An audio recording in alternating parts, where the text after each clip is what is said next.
What's up, folks? Sadie Ads. This is your public intelligence report on the Mexican drug war for today. And the war so far this year alone has displaced over 10,000 in Mexico. And we're going to go over some of that. Let me just get this Rockfin going because it takes a second to register over there. And for those that don't know, I am retiring in June. If you want to try to prevent my retirement, you can buy me a coffee or a tea, but I just can't continue to do this work um, at this rate because I make almost no money. And yeah, it's pretty terrible. But, anyways, let's go to Mexico and talk about all the violence that's going on. Also, I'm going to be talking a lot more about the darker stuff, tortured methods, torture techniques, not in this episode, but just so people know what's going on. And, as far as the Ukraine war, it's really gotten almost zero coverage in contrast, but that's the way it goes. So. Narco boat cocaine seizures soared in February of this year. Pardon me. The Navy confiscated 4.8 tons from narco boat seizures, which is almost the same amount that they seized the entire year of 2021. 3,004 kilograms of cocaine were seized off the southern coast of Baja California. On the 15th of February, over 1,100 kilos confiscated off the coast of Chiapas, which is the southernmost state in Mexico. On the 19th, and 716 kilos seized off the coast of Chiapas. On the 17th, 120 kilos seized in the port of Manzanillo, the second half of February. And that's in Colima, as far as I know. I'll double check on that, but that's more on the west side of the country. Yes, it is. It's the city and seat, Manzanillo municipality in Colima. These speedboats are capable of going up to 100 kilometers per hour, and they bring in drugs from Colombia, Ecuador, Guatemala. They refuel at these floating gas stations in the ocean that are made up of supply boats, routinely disguised as fishing vessels. This is per the Millennium. At these caches in the ocean, they supply the smugglers with food, water, and batteries for their communication equipment. CJNG, Cartel Jalisco, Nueva Generacion, and the Sinaloa Cartel are the ones responsible, allegedly, for bringing the drugs into the country via the water. Naval authorities in Colombia and the United States aided operations taken part by the Mexican Marines. They move drugs in the ocean. That's not too surprising.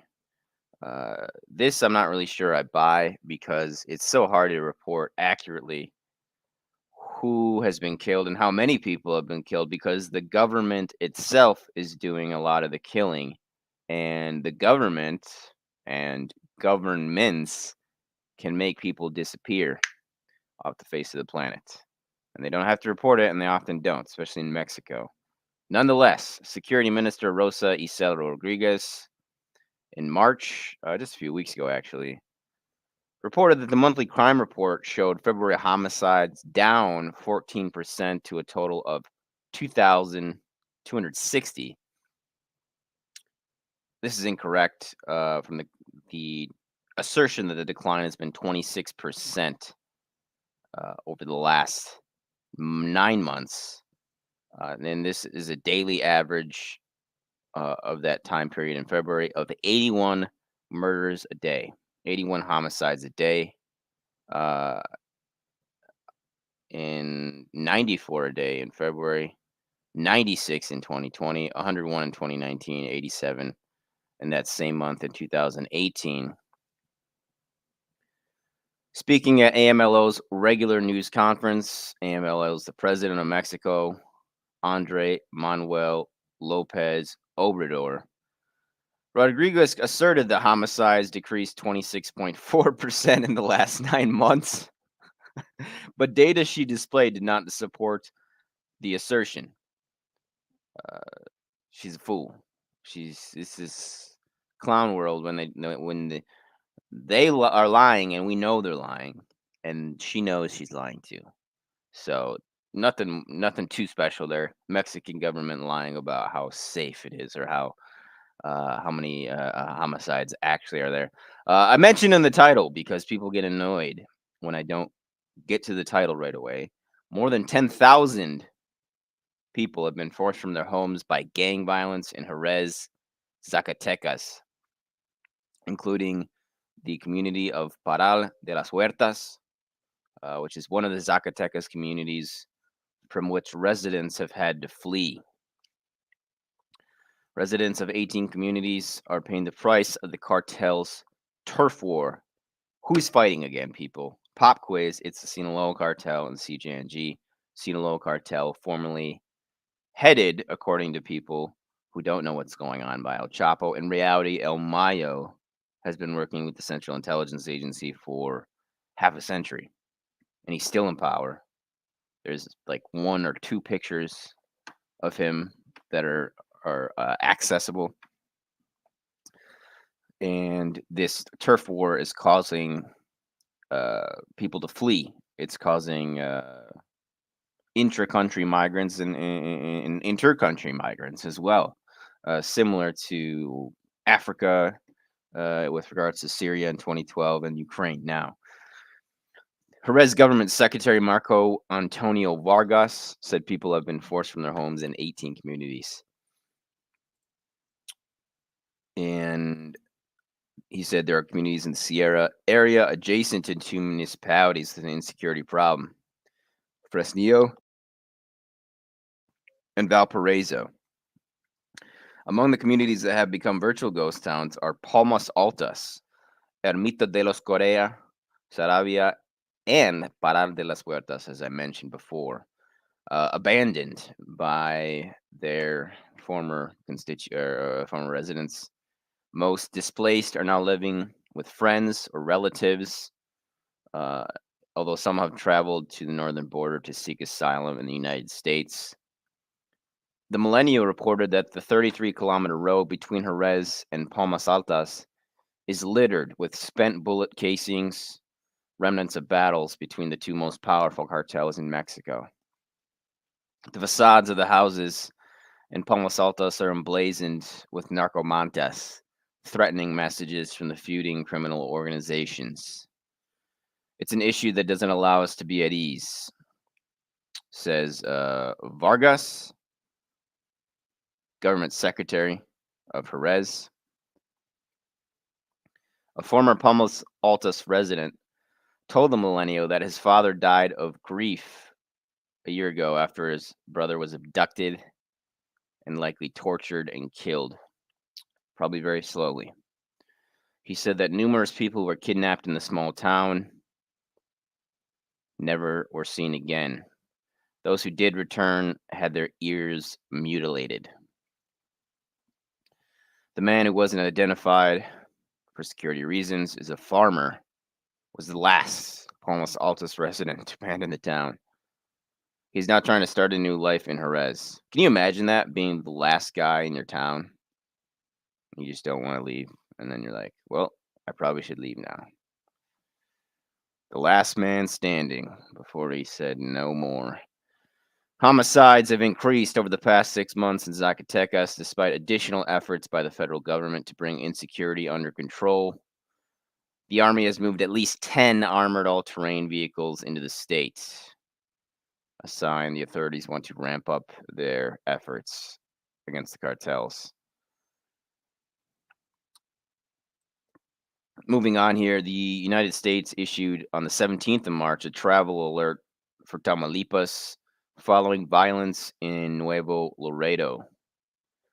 Along Mexico's northern border, gun battles, murder, armed robbery, carjacking, kidnapping, forced disappearances, extortion, sexual assault, and rape are common along the northern border, according to the U.S. State Department. That's nothing more than a PSA there. I'm not really sure why they had to write a whole article on that.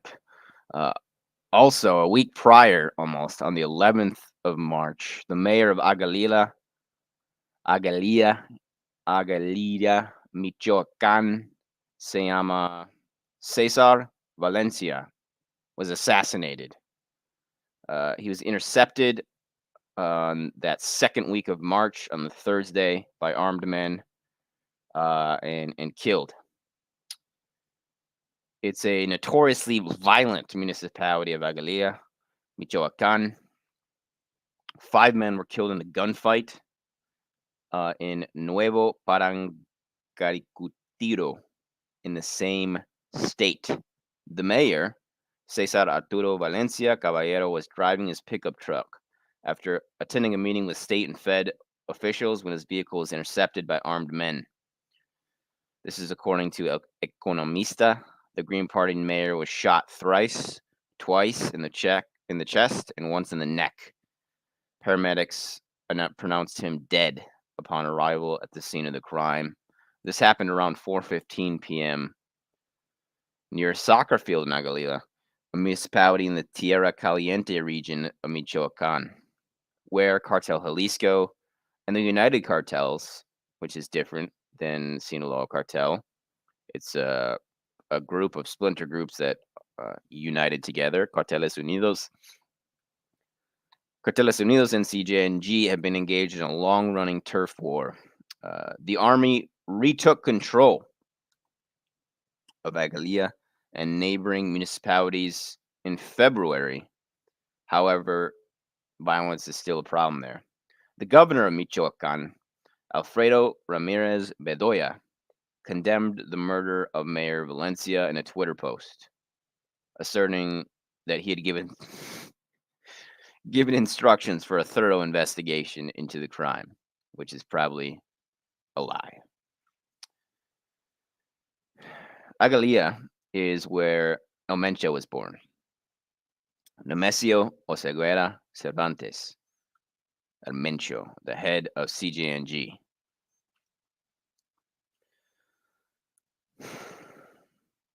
A local priest warned of the risk of other mayors in the Tierra Caliente region also being targeted in armed attacks. This is a local priest named Gilberto Vergara. 15 mayors in Michoacán and 93 across the country have been murdered since the year 2000 in Mexico. This is according to Ruben Salazar, director of risk analysis firm Elect. Hours before the mayor was killed, Mayor Valencia, a gunfight between presumed members of CJNG and Carteles Unidos took place in and around the municipal palace of Nuevo Parangaricutiro, 100 kilometers northeast of Agalilla, which left 5 men dead. The latter group fired weapons from armored vehicles collectively known as monstruos, or monsters in Spanish. Basically an armed technical truck, basically. So technical 50 cal machine gun. The the Michoacan Attorney General's office reported the deaths and also said that 32 people in possession of firearms were arrested. So another mayor gets assassinated in Mexico, and the world keeps spinning as it does.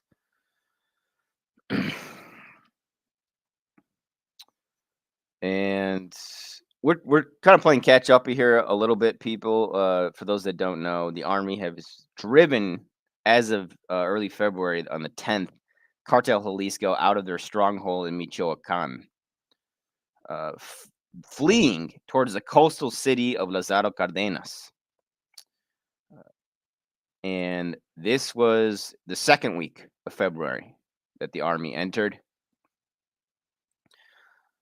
It was surrounded by government security forces. Vehicles entering the municipality were inspected by soldiers with the aim of detecting drugs and weapons. So they set up checkpoints, which are common throughout Mexico, either military checkpoints or cartel checkpoints. Basically, a group of men with guns that you have to get approval from before driving past. And if you don't, then they shoot you. The Ministry of National Defense asserted that the Army, National Guard, and Michoacan State Police were there to strengthen the security. They seized weapons and explosives as well. And again, this violence in the Tierra Caliente municipalities has displaced thousands and thousands of people.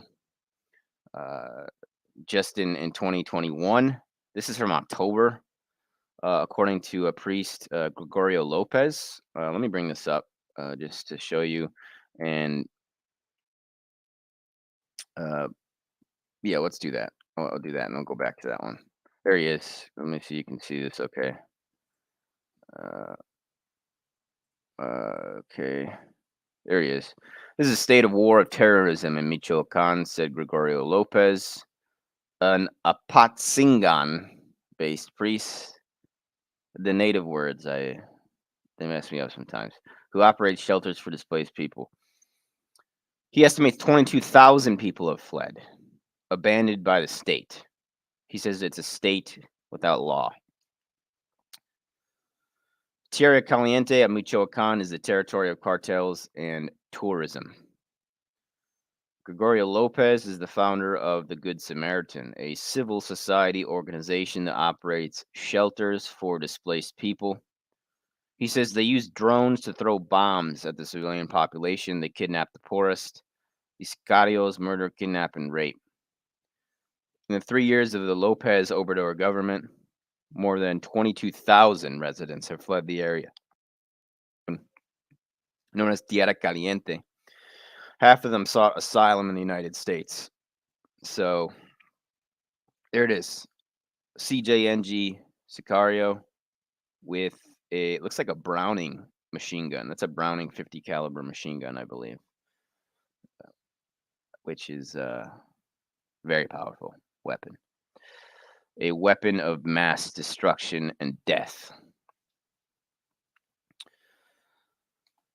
Another community that has become a virtual ghost town due to the people that have left is El Aguaje, where CJNG paraded a narco tank through the streets last year, which is a makeshift armored vehicle tank, which they seized from a rival criminal organization, a rival.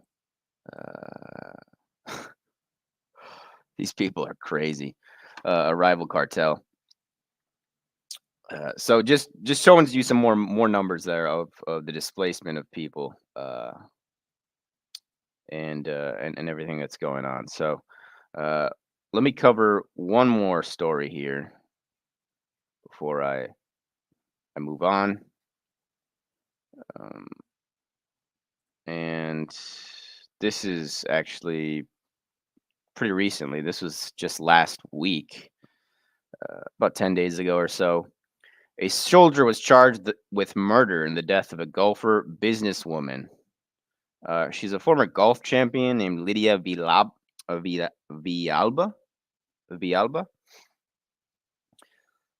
Villalba de Hines.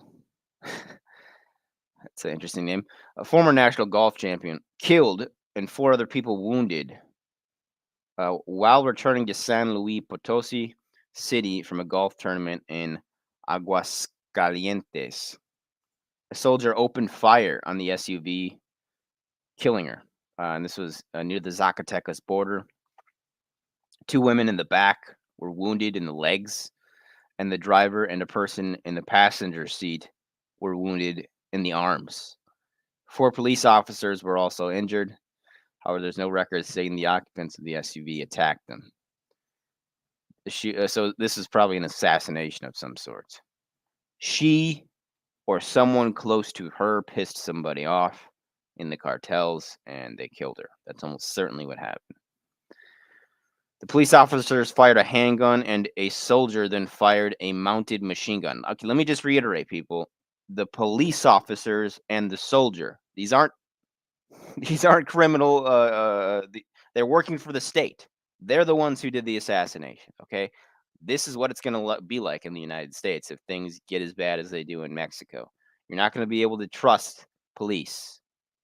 Okay, even if you're rich and pretty and female, or privileged in some other way. They don't care. They do not care. Police don't care about you. They're not constitutionally required to even protect you in the United States. Uh, in case you didn't know that. Okay, bye.